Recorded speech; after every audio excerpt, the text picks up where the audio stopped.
I think for me the most important thing of that morning was I didn't want us to be late in church. Yeah, because we had there is a fee when you're late that goes to the church, and so since we were doing it in a different church, we had paid it twice. So we had paid to our church, and this church we are doing the wedding. So I was like, what do you mean? We need to keep time. So I was really cautious about time. The amount that we were to lose if we were late was 15,000 in both churches, and I didn't see the reason why we should lose that money. I mean, keeping time is important. So I really didn't want to be late at all. The morning was really smooth. Everybody kept time.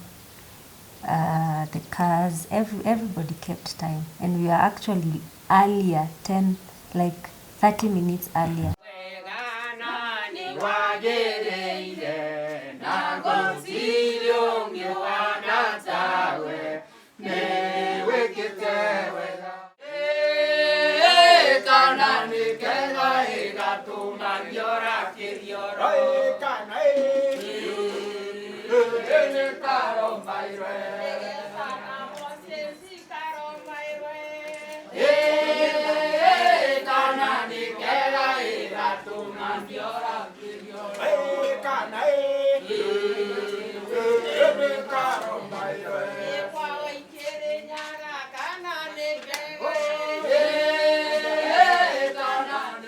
When you're coming to be picked in the morning, there's a fee you pay at the door, then there's a back and forth, there's women sing, they close the door. You know, that takes a lot of time. So that was all done on Wednesday. So that on Friday, when they come, we just hand over the bride to them and we go to church.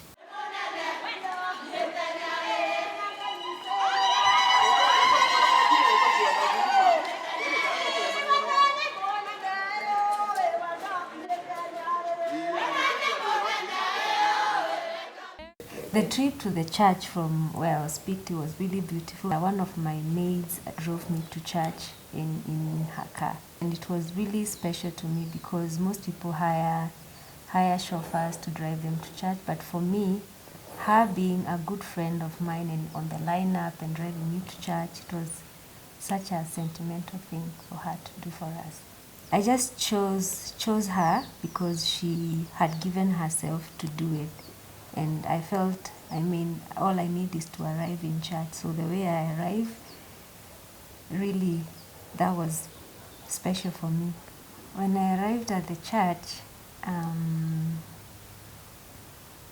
I looked inside, but I was shocked that, one, my seats were not dressed. I had no idea what happened because nobody called me to say anything about that. So I didn't know what happened. But that didn't bother me at all because I was like, this is my wedding day and I don't want to have anything disturb me. So it actually faded away in my mind and I enjoyed myself. The whole thing, the person who was in charge of the overall thing, I think she failed us. And because if she was there, she would have noticed it because we were on that side, and I think traditionally the way it is that the men should be on the side with the people, and the bride side should be on one side, the left side. So I think the whole thing was because of the people who were in charge. We don't want to blame just to put all the blame to one person. I think the people who were in charge, they kind of failed us because they should have noted it before the pastor started it. So for the songs that they were singing, including Tobacco, I wasn't familiar with the songs because, 6 years ago they won those songs. So I wasn't really familiar with the songs. That's not the song they had chosen. They just put any song. They just went on with the flow. As in when the song was played, they just walked in.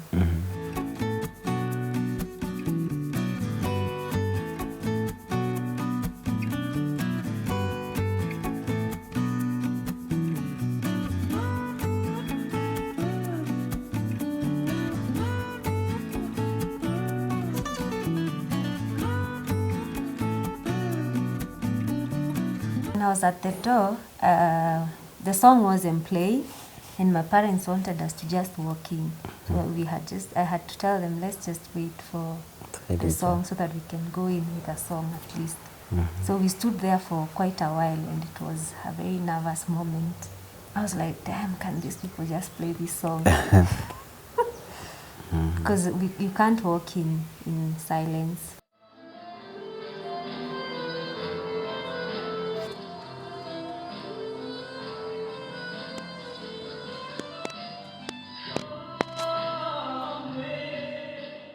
I actually had it on a different wedding. It was on the Samantha show. Yeah, I think it was a song put on an edit I watched. Yeah, one of the Samantha shows, my dream wedding. Now, the disadvantage of my walkway, it was very small. So the song didn't get to play so long. So within a few minutes, we were at the front. So I had seen the dress before because we went for the shopping with her when she came to the US, and well, she was different when she had it there, and given the state of my mind that time, she looked gorgeous. She was all that. Yeah, she looked so nice. We want to just take this time that the parents may give this lovely lady to the man. And therefore I'm going to ask that in a moment something is going to be happening right here. It's going to be an exchange of authority. The authority that has been upon the authority that has been upon the parents of Kendi is just about to shift now to a new authority, who is Moses. At that point, I could see my mom had teary eyes. I remembered what Pastor said, like this is the time we are transferring the authority from the parents to me.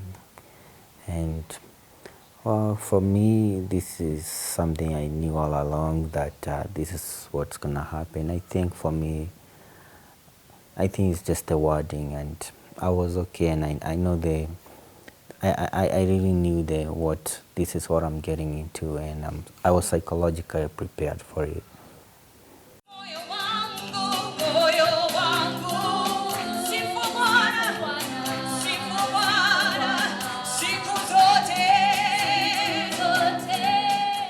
I cried at the worship part, I think. I get emotional when I worship. So, and thinking about this far we've come, all these years, and finally, yeah, God has blessed me. I'm getting married.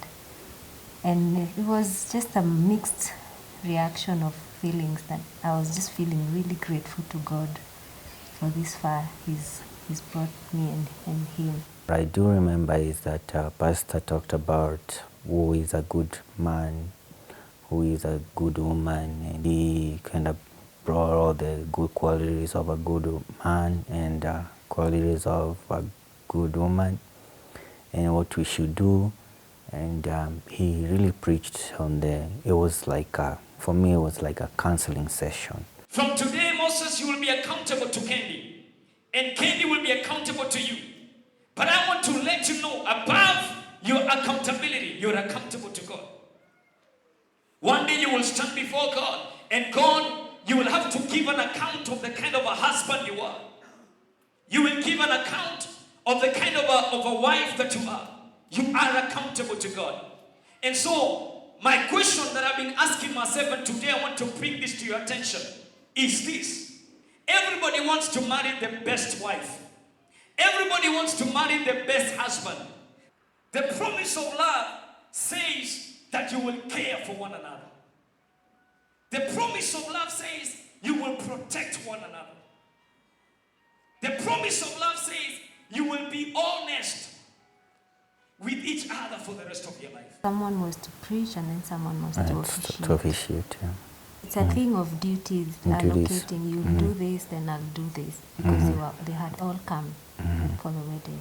I, Moses Minor, will love you. I will love you. I will take care of you. I will take care of you. I will support you. I will support you. I will cherish you. I will cherish you. I will support you at all I times. will support you at all times.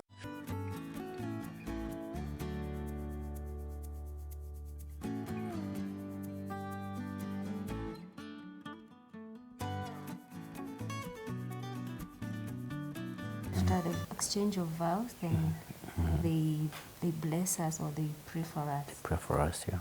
For me, it was a nice session, and I felt like this wasn't new to me. I felt this is what I want, and I was in my element, to praying and thanking God for this day. A really good moment for us, and just reminded me like this is what I used to do, and this is how I met my wife, and I was so grateful to God that if it weren't for the salvation, or if it weren't for us being in the same church in JCC, and us believing and having faith in God, we wouldn't have met. So it was a time for me to thank God and appreciate for what He has done in my life, and for the whole event, and for enabling us to make it through, even despite having so much things going on and the distance, we made it.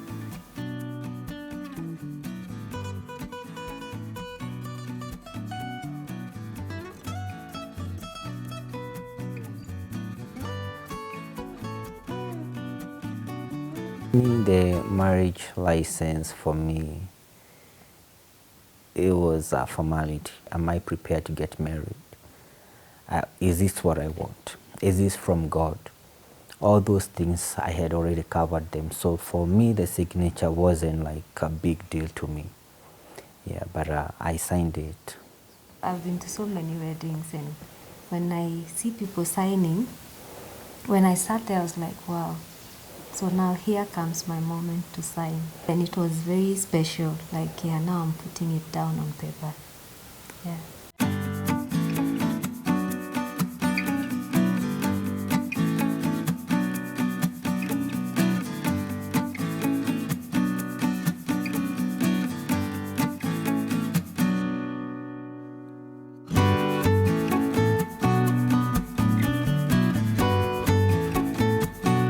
We are done.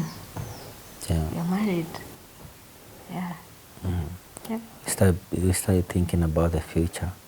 We weren't even there. Song was meant for me. No, it's just symbolic, because Yeah. he keeps telling me a prudent wife comes from God. From God, yeah. Yeah.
The reception was nice. It was wonderful. It was actually what I had seen and what I wanted. The lighting came out, the chairs, the tables, the centerpieces. It was all beautiful Was at the beautiful. reception.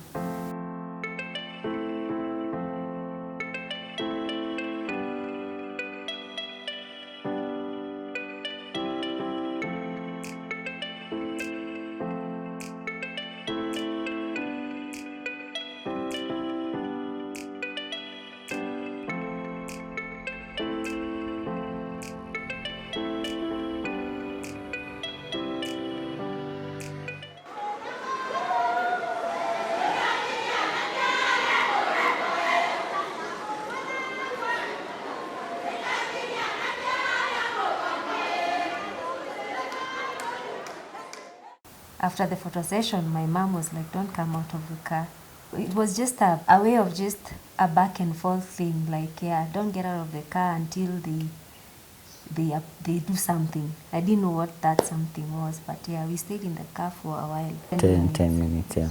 So that they could now sing more until, yeah. First I was wondering, okay, what's wrong? What happened? Then when I realized it's the women's thing, then we relaxed. When we came out here, then all the women were singing, and yeah, so we sang going all up to the third floor where the reception was.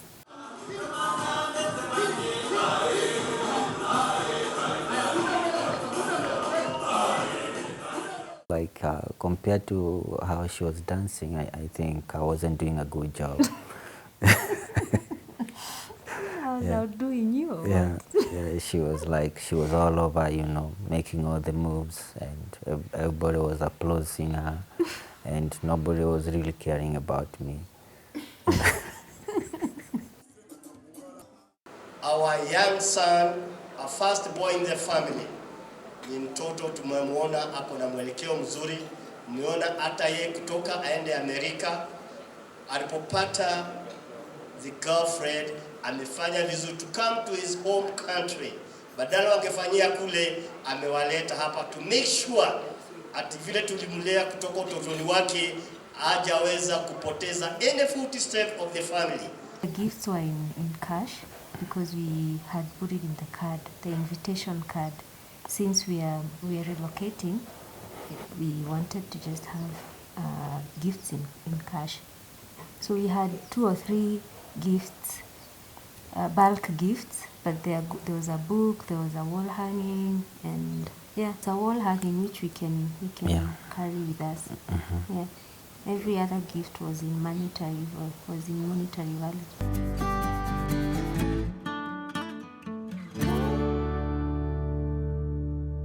My cake was done by Sweet Art Cakes, and I think they did a good job. The whole setup was okay. I was happy. I met them at the Samantha's bridal, and then I went to their offices in town. I was attracted to Sweet Art Cakes because of their personal touch and their personality. They were really friendly, and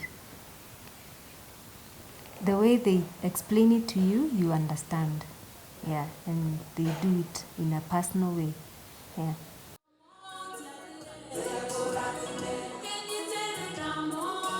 It was not a complicated dress in terms of the tying behind. You just put it on and zip it up. Yeah, so it was just a simple gown, and then also in the front it had spacing in the front, so when walking I didn't have problems of stepping on the gown and all that. So it was such a nice simple gown. We had hired 2 halls, and we had paid for decor. So when I didn't see the seats dressed, I didn't understand, and they were plastic chairs. I didn't understand the difference between the hall upstairs and the hall downstairs, why the decoration was different. The lady who was overseeing, she asked the decor person what's with the chairs, and then he said we didn't discuss about the church seats. It could have been something that we didn't discuss, but being a decor person, you should have called to find out, like, what do we do with these chairs in church? If you're doing decor for a wedding, it needs to look beautiful because your name also is on the line. But then if you just overlook one place because you didn't talk about it, I mean, that doesn't make sense really, if you really want to bring out a beautiful your beautiful work as a decor person. Because that was something really simple that could have been sorted. But then it being left like that, I was like, wow, this is not how professionals really work. But the lighting was fine. I've already made peace with what happened. Well, first of all, I did not realize that the chairs were dressed up or something on the decoration. I did not realize that part at all. Until she whispered on me, oh, the chairs, the one decorated. And I was like, oh, were they meant to be decorated? Days before the wedding, there was a send-off party at the house where I was supposed to be picked the morning of the wedding. And yeah, a few of my relatives and his relatives were to come and have dinner together. And then now they were to pick my stuff. It's a symbolic way of saying I have left the house officially. I did not choose to do the function on that particular day. It was actually planned by my parents because they're the ones who are sending me off. So they planned it. So all that happened was we were just meant to be there. Yeah. And of course I was supposed to pack my things so that they can be taken away. Mostly people are sent off on the initial wedding day, but since there was a lot of logistics during that morning of the wedding, they didn't want to have a rushed process, because you see people leave with a suitcase on that day. So they wanted to just have dinner and enjoy together, and then now on the wedding we just leave the house officially. The moment I felt it was a send-off was when my bag was picked. So I could see, now my things are leaving the house, and that means I'm no longer going to be staying here. Even though it was 2 days to the wedding, I felt like, now I'm gone. I did not cry. I was surrounded by my friends just to make sure I don't focus on the leaving part. I was just left with the things for the wedding day. I did not leave the house until the wedding day. I was supposed to be there with my family too. And the guy who was representing me, my best man, is the guy who gets the bag, and he moves with it outside just to symbolize that she has moved from the family, and now she belongs to me.